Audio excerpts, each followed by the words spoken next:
everybody, and welcome back to Gaming on Caffeine. My name is Isaac, and we are back playing some FTB Infinity for episode 52, and today I want to work on something to do with our farming situation, because as of right now, we have quite a lot of different farms scattered all around our base, doing all sorts of different stuff, some of which are working, some of which are not, some of which keep working, some of which don't, and today I want to go ahead and kind of unify the whole farming solution that we have, and make it so everything is like constantly being farmed, and being farmed on like a much bigger scale than what we have right now. Because right now, we have our wheat farm, which isn't working at all. I'm not quite sure what in the world happened, but at some point, the cart that was going around this thing just disappeared. I have no idea where it went. I just came back and checked a while back, and it's just gone. So this thing is not working. I like the way this looks, and I like these little, like, lamps of growth. I'll probably leave these just because I like the way they look, but this thing is just not working. Up here, we have our tree farm, which works occasionally, but we have to grab ourselves some diamonds every so often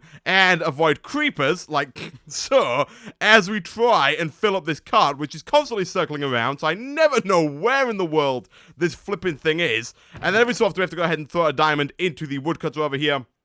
And at the minute, that's not even the issue. Right now, it's just out of power because the trees are blocking the sun. So, although this works, and it works fairly well, or it's been working fairly well for quite a while now. This is one of the first things we made in the series. We're going to replace that, and then when it comes to the rubber tree farms and the sugarcane farms, although this is working somewhat well, let me just check if the hose are still being... No, for some reason, this thing has also stopped with its exporting of tools, so this isn't working right now, and none of it's working. So what we're going to do today is we're going to set up a bunch of multi-farms from forestry over in like a big long line behind this nether portal here, kind of from that end all the way through to that end, from one side of these little this little, like, I guess, greenhouse that we've got for our bees over to the Botania greenhouse over there. It's gonna be a big long field of farming, and it's gonna look pretty awesome. And the first thing that we're gonna do today in order to get that thing started is make ourselves a filler.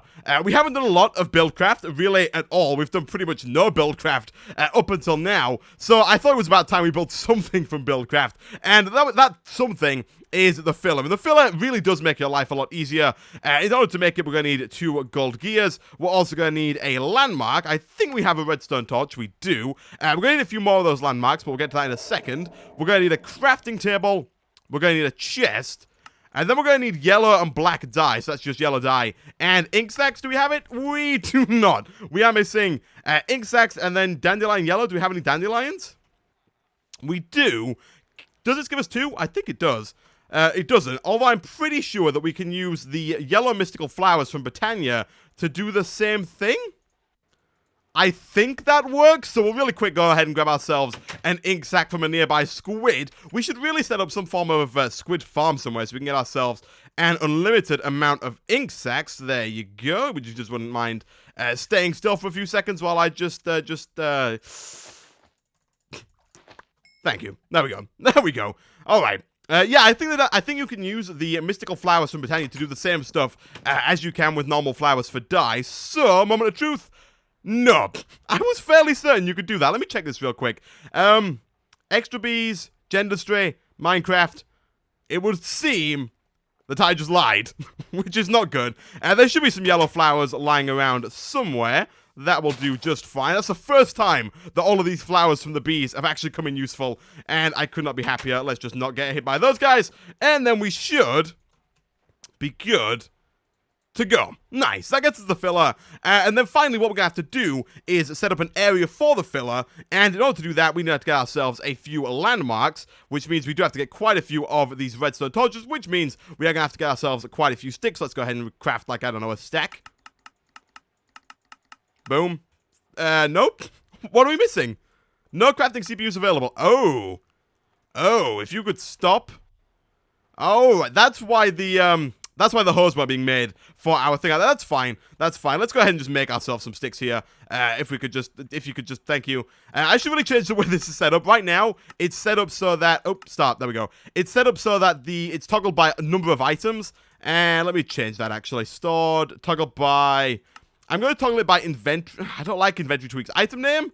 I like a number of items, but the thing is with number of items is if the number of items changes, it kind of moves around. Like them earth shards just moved. So if I want to take more than a stack out, I have to move around a bit. It's a really small issue. Let's have a look. How are our sticks doing? They're doing great. I'm just going to take a ton of those because we're probably going to need them at some point. Let's go ahead and make ourselves, I think, 8 of these landmarks. I was going to go ahead and grab a Tesseract that we made previously, and also, actually, speaking of Tesseracts, last episode, we were working on the, hi. We've been having some slight issues with the, if you could just, oh my gosh.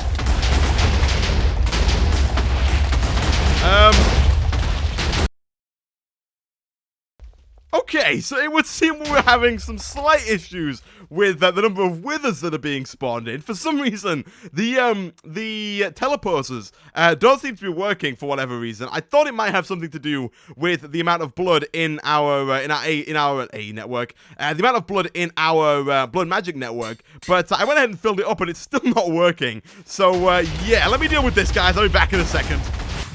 Okay, so once all that's sorted out, basically what I came down here to show off was the Tesseracts that we've set up down here. We had a lot of spare Enderium after we realized that we didn't need another 8 blocks of the stuff for the little, like, shafts down there. So what I did is I made some more Tesseracts, and basically now, instead of having these fluid conduits going and taking the fluids, the water from the steam turbines back to the big reactors, we just have Tesseracts now which take the water out of here, stick it back in here. We're still using the fluid conduits for this here. In the future, I might go ahead and get rid of that, but for now, it looks a little bit tidier, nowhere near as big of a mess as it did before, but that's not really the problem that we're working with today. Today, we are working on farming. So, the way that the filler works is it can do quite a few things. The first one is fairly obvious. It can fill. For instance, if you put this thing down, mark out an area with the markers, which I'll do in a second, and then fill it with some a certain item, you can make like a big block or a big room, and it's a good way of making like big square buildings if that's what you really want to do. But what we want to do is we want to clear out a massive area. And to do that, basically, what we have to do is I'll show you it with a small area first, and then I'll kind of bump it up for a larger scale. So what we're going to do is we're going to lay down some markers like this. Say we want to get rid of this little lump here. But imagine this lump was a lot bigger and required like a lot of time. You didn't want to go ahead and have to put all that time in to actually get rid of it. What you could do is just lay out the corners like this, as well as making sure that you lay out the 3-dimensional kind of corners, if you will, these corners up here. And let me get this right, boom. And then we want to go all the way along to here. Obviously, you don't want to use all this ugly looking soul sand, and when we do it for this whole area here, we're not going to have just big areas of soul sand because we're actually going to go down underground a little bit. But if we go ahead and put this last one down here, and then right click, it makes a nice cube. Then if we set down the filler, it makes that nice area. You can go ahead and pick up all of your landmarks. You can get rid of the ones that don't break. Everything will work just fine. And once we've got 8 back, what we can go ahead and do is throw down a Tesseract, fill this thing up with a little bit of juice. If we got Isaac Power and Tick. And we want to set this thing not to do that. We want to set it to clear. Set it to clear, which is not what we did just then. But if you set it to clear, it's going to go ahead and clear the whole area out. And that is exactly what we are going to do, but on a much larger scale. And what we're going to do is we're going to go from over here, kind of in this corner, like down here, all the way along to this side over here, to the kind of right here, and then we're going to go back by 17 blocks. We're going to go out to, I think, about here, and then along, and we're also going to go down, I think, about 6 blocks below the surface. So we're just going to have a massive gaping hole here in the floor here. And the reason why I'm going down by 6 is because we're going to have the farms on surface level, but then I want to have some space underneath to actually start working around and setting up the automation for all of the farms. So what I'm going to go ahead and do, guys, right now is I'm going to go away, I'm going to set up all the markers, and I'll be back in a second to show you guys us setting it off. Okay, so a little while later, we have something that looks like this. Now, originally my plan was to go from this end all the way over to this end, but then when I tried it, it turns out there is a limit on how far the filler can go, or how far should I say that these little landmarks can outline, and the maximum is 64 by 64 by 64, so we can only go 64 out at once, so we probably have to do this in like 2 little batches, but that's fine, we can go ahead and set that up. Quick little tip, the tape measure here from OpenBlocks, I think it is, no, BiblioCraft, is a really cool little block. It's just made using 4 iron and a tape measure reel, which is just some dandelion yellow, and a ring of string. And basically what this allows you to do is really easily measure distances. So like if I put one down, if I just right-click here, and then right-click like here, it just tells me how long that was. That was 18 blocks wide, which is really nice when you're trying to get exactly 64, or when you're trying to get these things exactly in line. But if we go ahead and stick this guy down right about there, it didn't work. If we go ahead and stick this down right about, let me try there. I think I put this down in the wrong area. For some reason, the game still recognized it as a square. Let me try it with one of these over here. Sometimes this thing can be a bit buggy. You do have to kind of work around it. There we go, that one worked. And then again, we'll set it to fill, and we'll set it to clear, sorry. And then we'll go ahead and throw down our Tesseract. This time we're going to set it to 21, and not to 1. Please set to 21. And go, because if we set it to 1, that's what it's linked to our quarry, which is why it starts like filled up with ores and stuff. Stop with the ores. There we go. Alright. Quick heads up, this is really flipping laggy for anyone who's planning on doing this. These little cubes here, and as soon as this starts to drop, it like drops all the blocks on the floor and stuff. Can get pretty laggy, just a heads up if you're going to try this at home and your computer's like maybe not all that great. It can get a bit laggy. I've tried this before, and it definitely is. But what I'm going to do, guys, I'm going to go away. I'm going to wait for this thing to finish. I'm going to set up another one over in that area. I'll be back in a second. And quite a while later, we have something that looks like this. So it looks like a bit of a mess now, and I will agree with you, it is a bit of a mess, and it might look a bit better. Actually, it should look a bit better by the end of this episode. So what we're going to do now is we're going to start setting up the first of our forestry multi-farms. The first of which is going to go over here, but before we can actually make the thing, we are going to need its components. So back in here, I did set up another drive cage because we were running out of space. You can see all of these are either amber or red right now, which is not very good. Also going to go ahead and just dump all of this junk that we've managed to accumulate while setting up that massive hole into this chest over here for the time being, and then we can start working on our multi-block structure. So we're going to need quite a few different blocks. The first one, the kind of the basis of all multi-block farms, is the farm block. It's made using 2 copper, 2 of any slab, a tin electron tube, which is made in a thermionic fabricator with some tin, some redstone, and some glass or sand, which turns into liquid glass. We've done this before over here in our thermionic fabricator. I've gone ahead and just thrown some tin, some redstone, some sand, therefore some liquid glass. We can just go ahead and pull these out. It takes the items from here, and I might as well take that last one. There we go. And we have ourselves a bunch of these electron tubes. Let's go ahead and throw that in there. We are going to need a lot of those, by the way. And you're also going to need a lot of tin to set this up in general, as well as a lot of stone bricks. So I've also been setting up some stone over there. Let's go ahead and grab as many as we can of these. Throw those in there. I also have some more stone. I've cooked up quite a few stacks of normal stone by now. And then we should be able to go ahead and do something like that. That gets us 48 of those. I think that should be more than enough for the first one, although we're definitely going to need more than 48 to set up all 5 of the forestry multi-farms that I want to have set up by the end of today's episode. So this is kind of the basis. The whole thing is made up of these multi-blocks. Now, in order to actually turn it into a multi-block, we need to have a few other things. We need a farm gearbox. This is the section of the multi-block that's going to accept power. To make this, you just need a normal farm block and 3 tin gears. I told you we're going to need quite a bit of tin. You can see I've made quite a few in preparation for the 5 that we're going to make. We also need this guy over here, the farm hatch. This is where we're going to go ahead and pull all of the output items out. So for instance, from the wheat farm, we're going to go ahead and pull the actual wheat out of this little hatch here and send it back to our AE system. We're then going to need this guy over here, the farm valve, which is where we put water into the multi-block, because the thing does need water in order to plant all of its stuff down. This is made using a farm block again, a tin gear, and 2 glass. Again, we should be able to do that fairly easily. And then finally, the last thing we're going to need is the farm controller, which of course pulls the whole thing together and actually controls it. For this, we're going to need a golden electron tube. So let's real quick go ahead and grab some gold and do something, again, pretty much like this. Boom, boom, and boom. That gets us 4. We can then throw that back into our AE system and get something that looks like this. Nice. So that gets us all of the parts that we are going to need to set up our multi-farm from forestry. So if we head on back outside, we should be able to set this thing up. Let's fly over here. And it's going to be built on top of this. This is where it has to, with the basis. I went a bit too deep, which is quite nice, so it gives us some space to work around underneath. But for now, let's start by doing something like this. If we line all these up, and then grab our builder's wand, we should be able to do this fairly easily. And the one we're going to make is the most efficient one in terms of the amount of farm blocks that it uses, as opposed to the amount of like area it covers.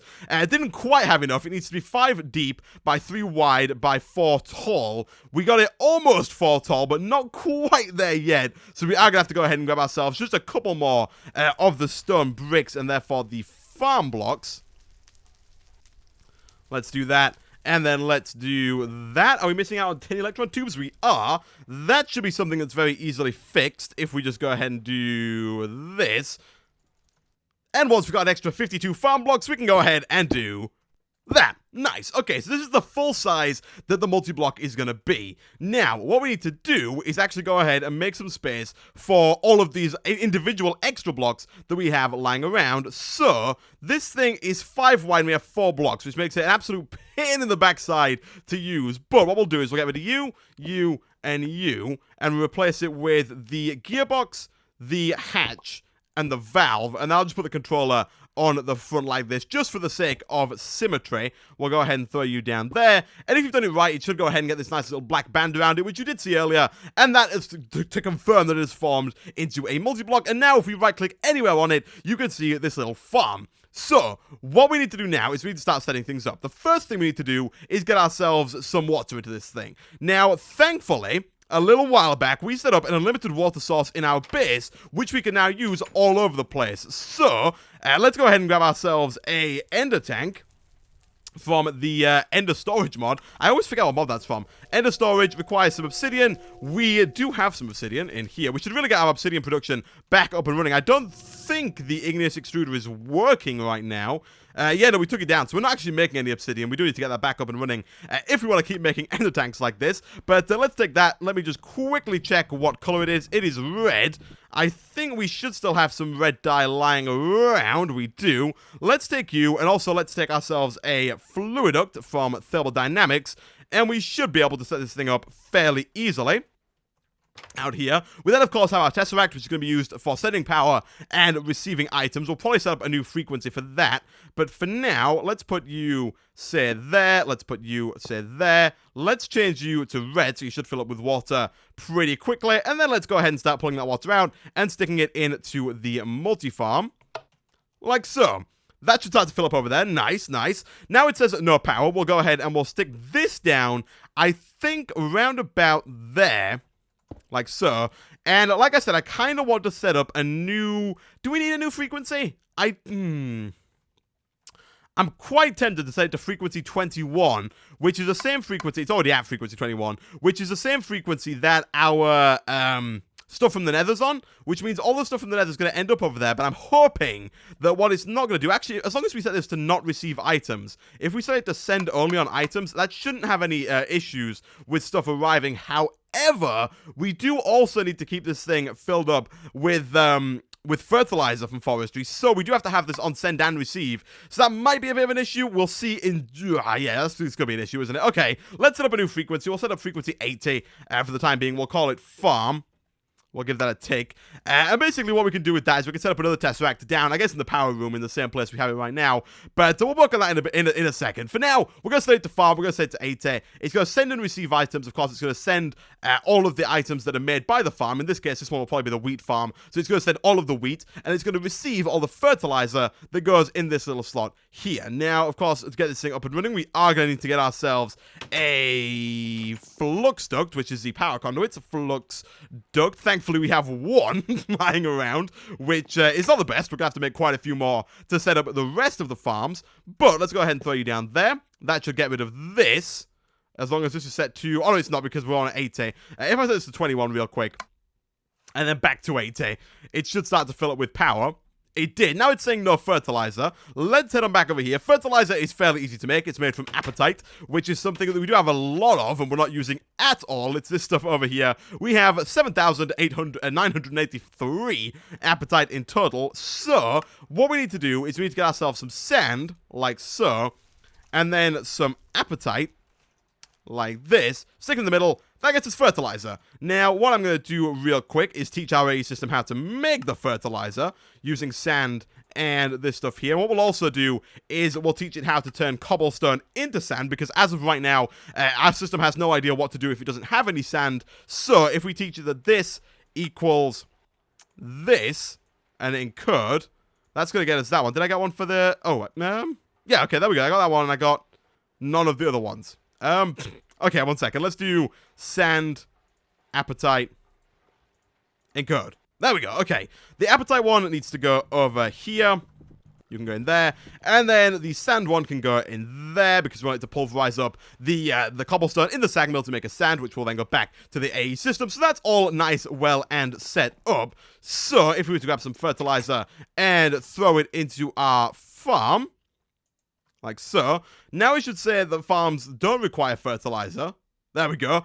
No farmland. So now it requires extra farmland. So, basically what we have to do is you have to put normal dirt into here, but we also have to set up an area for this thing to use. And I'm slowly realizing that this might not... I might have to move some of these down, because the way we're placing the dirt is going to be kind of along this line with that little black band. So, we'll move that down to there, and we'll also move you down one as well.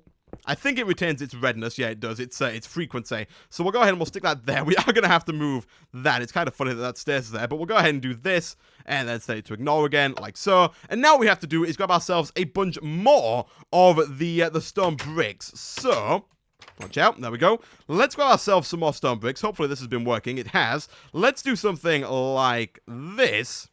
That gets us 64. I think 64 is probably not going to be enough, but basically what we have to do is lay out basically an area underneath where the dirt's going to go, where the dirt's going to sit, because this thing requires it to be on top of it requires the stone to be there in order to put the dirt on top of it and start farming. So what we're going to do is we're going to go 6 out from this little multi-block here. That's the maximum that this multi-block can go. It can go 6 out in every direction. So 1, 2, 3, 4, 5, 6. We can then use our wand to make our lives just a little bit easier. And then we'll do the same over here. 1, 2, 3, 4, 5, 6. And you'll see that it lined up just perfectly there against the wall. And we'll do the same thing here. 1, 2, 3, 4, 5, and 6, and we are going to need a little bit more smooth stone if we want to get this, sorry, not smooth stone, we have to not get attacked by mobs, we have to get a little bit more stone brick if we want to set this thing up fully. So I'm going to go away, guys, I'm going to grab some more stone brick, I'm going to finish setting this area up. Basically what's going to happen is, it's going to look like a bit of a, I guess like a B-comb shape in total area, because it's going to go like this, and then like this, it's going to kind of curve round, almost a circle, I guess. But yeah, I'm going to go away, I'm going to get some more stone bricks, I'm going to set that whole thing up, I'll be back in a second. Okay, so quite a bit of trial and error later, we are back. I have finally got all this set up. So we have the whole area. This is where it's going to put dirt down, and this is where it's going to actually go ahead and plant some crops. But as for down here, I had to do a little bit of tinkering. So first of all, I wanted to get the fertilizer into the farm and then be able to pull stuff like the wheat out. We've mentioned this before, but for some reason, the farm doesn't like to recognize the item ducts from thermodynamics, so I couldn't pull out of the Tesseract into the farm. And then when I tried using cobblestone transfer pipes from Buildcraft, it liked it, it would allow them to go in, but the Tesseract would just keep sending them, and then they would just end up spewing all over the floor. So I changed it up. Now we've just got the Tesseract directly on the hatch, which I think should work just fine. The hatch should know what to send and what to pull back. I've also gone ahead and set something up back at the base, all the way down in our power room. We got a new Tesseract over here. This one is receiving power. Of course, this one is set up the same way this one is over here. So basically, we're just pulling everything out of here into the ME interface, which is sending everything back up into the AE system. And we have an export bus set to fertilizer with the crafting card in. So it's always going to be trying to send fertilizer and auto-crafting it if we don't have any. And yeah, so that's pretty much fully set up now. The last couple of things we need to do is, first of all, we need to put some dirt in there. That is kind of a key component. We then need to put some seeds in there, obviously, because seeds are very useful for this guy. So let's go ahead and throw some of this in. And what it should start to do is it should start to actually place this stuff down. Actually, we don't want it to do that just yet. We kind of want it to not do that. Please stop. Okay. What we have to do is you actually have to tell this farm what it's going to be planting, because not all of these multi-blocks, and please stop attacking me. This ditch is just a mess for getting attacked while it's dark outside.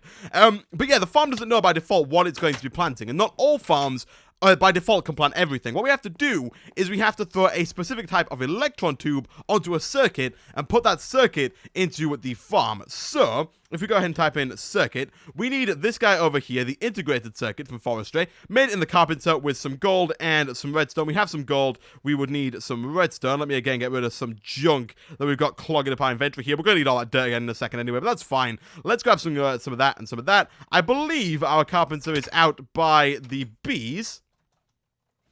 And I believe, right, it's hanging out over here. Let's see, I think this thing does need power in order to run. So let's go ahead and just move you real quick over to there for now.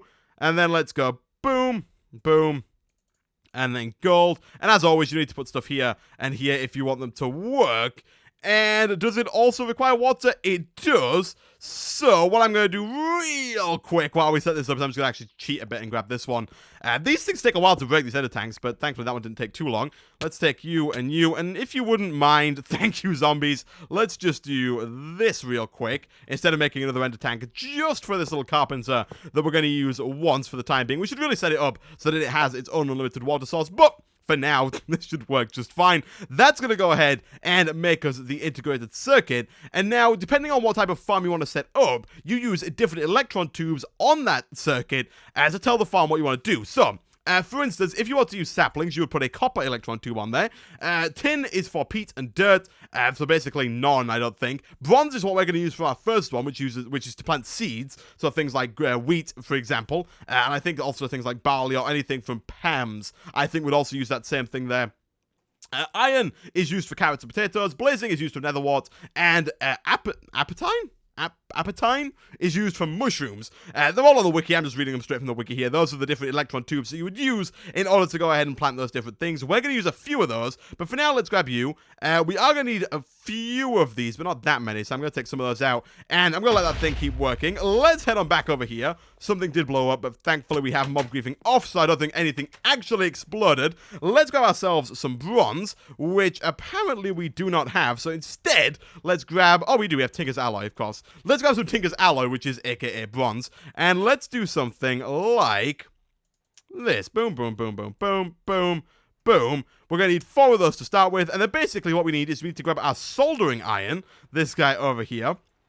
We need to right-click with it. We need to go to Managed Farm, because that's what we're setting up. We're setting up a forestry farm, which is fully managed, fully automated by itself. And you'll see it says crop farm here is bronze electron tubes, and has it already got bronze electron tubes in it?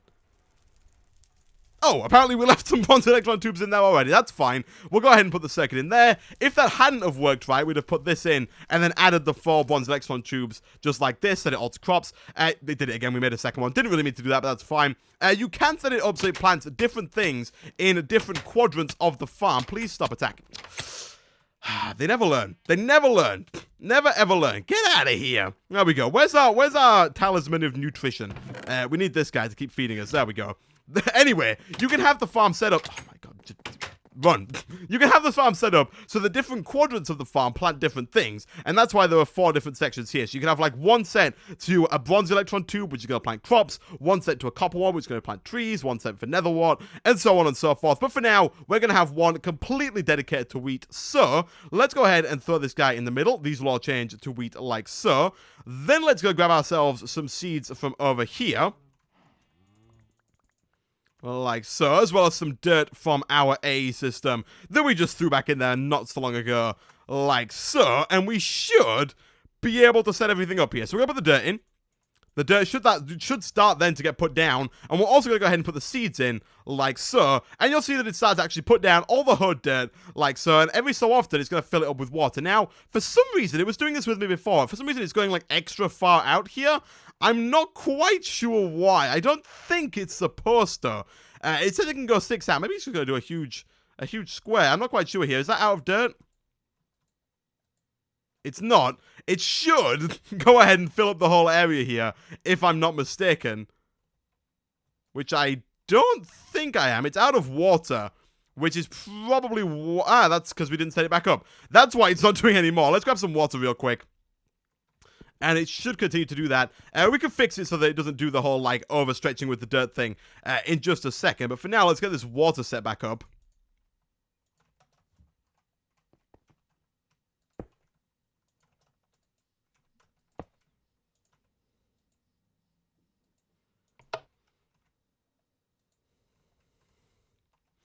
And we should see it continue to plant the dirt down and hydrate it.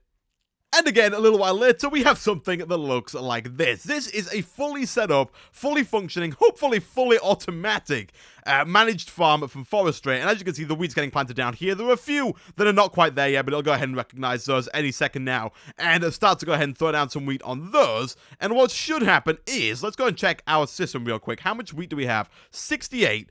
If we go ahead and do something like this and start to bone meal some of this up, like so, it should recognize the fully grown wheat. It should cut it down. That was me, by the way, there. And there you go. It's cutting it down. It's replanting it. And if we look into our AE system again, wheat, we have 68 still. I'm hoping that number will go up. Let's see if it's actually exporting correctly over here. And if we can not get blown up by this guy, that would be great. It's not quite exporting. Are you set to send items? You are set to send items. You're going to blow up. Let's just go check if this one over here is set to receive items. And if it is, it should be working just fine.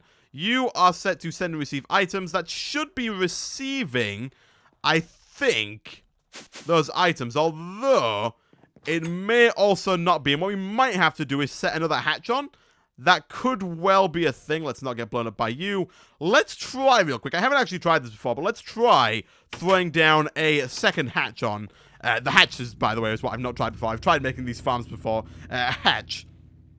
Can we add a second hatch to one farm? Is that something that we can do? And if so, that's probably what we should do. You could just get out of here. There we go. Let's get rid of, let's say, this one. Let's go disconnect the farm for a second. We'll put a hatch back. I think that's going to go ahead and reconnect everything back up. Yeah, it's all working again. Good stuff, good stuff. And, oh, wait, what? Did that just decide to work at some point? No, we still have 68. Okay, if I do this... Again, not quite sure if this is going to work with the... See, it's trying to pull out the stuff there. It's trying to pull out... This is what it was doing before. It was trying to pull out all of the fertilizer, which is not what I want it to be doing. Okay, so it seems that the transfer node is what has come to our rescue here. So, if we try this again and try and get some fully grown wheat, do a quick check in our AE system real quick, which we can't do because it's too far away. We have 73. And then let's do this again. It knocks a few down. They should go through the transfer node. And 78. Nice. Okay, so it is now fully functioning. It's sending all of the stuff that it picks up back to the AE system. For some reason, with the item ducts, it was trying to send them from the Tesseract back this way. Of course, because the transfer node is only one directional, you can't have stuff go into the pipes without a transfer node pulling the thing out of the inventory of the Tesseract. This looks like it's working just fine. So, what I'm going to do now, guys, I'm going to go away. I'm going to build 4 more of these over here. We're going to have one for the rubber tree saplings. We're going to have one for the sugarcane, one for the normal trees, and one for netherwort, because if those remember, the last episode we were doing bees, we tried to get some netherwort, and I could not find any. We have like 4 in our AE system, so we're going to set up a netherwort farm as well. I'm going to go do that, guys. We're going to set up 4 more of these. I'll be back in a second. And finally, a lot of farm building later, and we finally have our 5 forestry multi-farms, the first of 4 of which work, and 2 of which I originally planned to have set up, which also correlate to these 2 over here, didn't actually work. So for some reason, you cannot set up managed multi-farms using either rubber tree saplings from Mine Factory Reloaded or sugarcane, as it turns out. I think there is a way to do it with sugarcane. I haven't managed to get it to work. I made a intricate circuit board here for a reed farm. It's a manual farm, which, according to the wiki, is a farm where the soil and the crops are not placed for you, but once they're grown, they will be replanted. However, for some reason, this is still not cutting down this over here, so I'm not quite sure what's going on with that. As for rubber tree farms, it's not that big of a deal. We have a lot of rubber, and this is actually working more than fine. So what we've got now is we've got a wheat farm, which is working okay, oak tree farm, working fine, netherwort farm, apart from the fact that we don't have a lot of netherwort, is working fine. Carrot farm, which is what I decided to go ahead and set up because we might need carrots at some point if we want to set up some form of pig farm, which I think I might do. I kind of want to get some more animals over here, which is one of the reasons I want to get rid of this.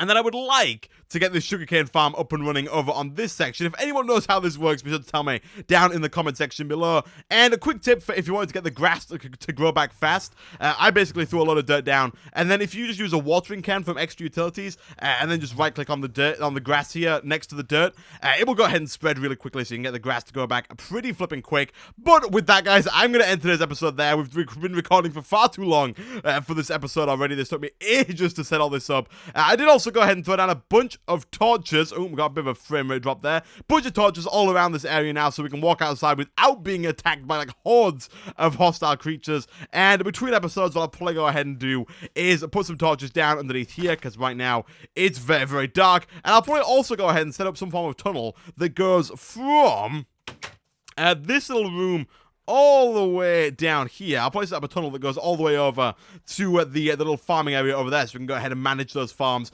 without having to walk outside if we so wish. But for now, guys, thanks for watching. If you did enjoy the video, be sure to hit that like button. It helps out a ton. Leave a comment down below, tell me what you think, and I will see you guys next time.